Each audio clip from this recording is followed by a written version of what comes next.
Nagpatikim ng indak at padyak ang asawa ni Councilor Kiko Rustia na si Camille Rustia sa pamamagitan ng kanilang ika-5 Zumba activity. Isinagawa ng opisina ni Rustia sa tulong ni Konsehal Pao Santiago at ng Empower Her na binuong organisasyon ni Camille.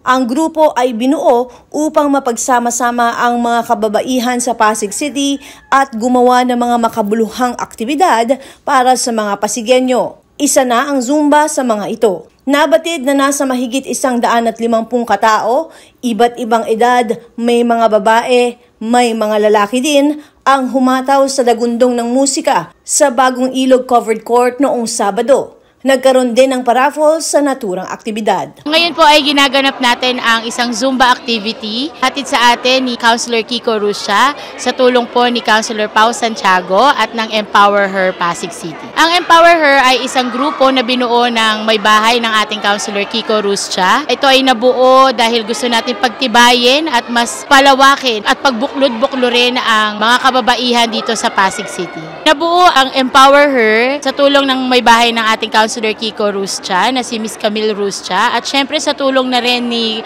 Councilor Pao Santiago.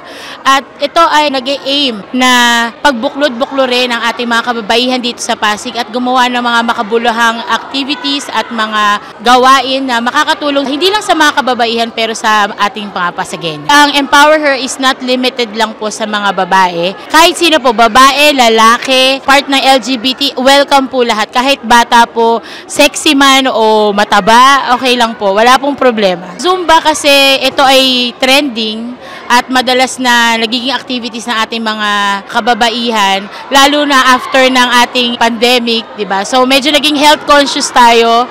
So ang Zumba, lahat naman tayo may hilig sumayaw. Feeling ko yun talaga yung unang-unang naging activity. Pero later on naman marami pa kami ibang mga activities like medical mission na gagawin dito sa Empower Her. Ang participant natin ngayon ay nasa 150 participants. Pero usually ang amin talagang uma-attend ay mga sa 150 to 200, depende kung gaano kalaki yung barangay.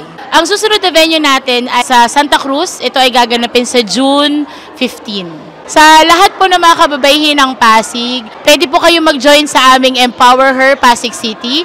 Puntahan nyo lamang po ang facebook.com/Empower Her Pasig City. At doon po makikita nyo pong iba't ibang activities at ang mga upcoming activities ng aming grupo. Abangan nyo po kami sa inyong barangay. Maraming salamat po. Again, mula po sa inyong Councilor Kiko Rustia at Councilor Pao Santiago. Ang mga sumali sa Zumba, nais na mas umayos ang kanilang kalusugan at mas naiengganyo sila dahil masaya ang aktibidad at madami silang nakakasama dito. Nasa bahay lang ako, sabi ko hindi ako gagalaw dahil na-stroke ako. Pero I felt more weak, so encourage ako sumali dito sa Zumba para at least ma-stretch ko ang sarili ko. And thank you sa organizer nito sa pag-conduct nito para sa aming lahat.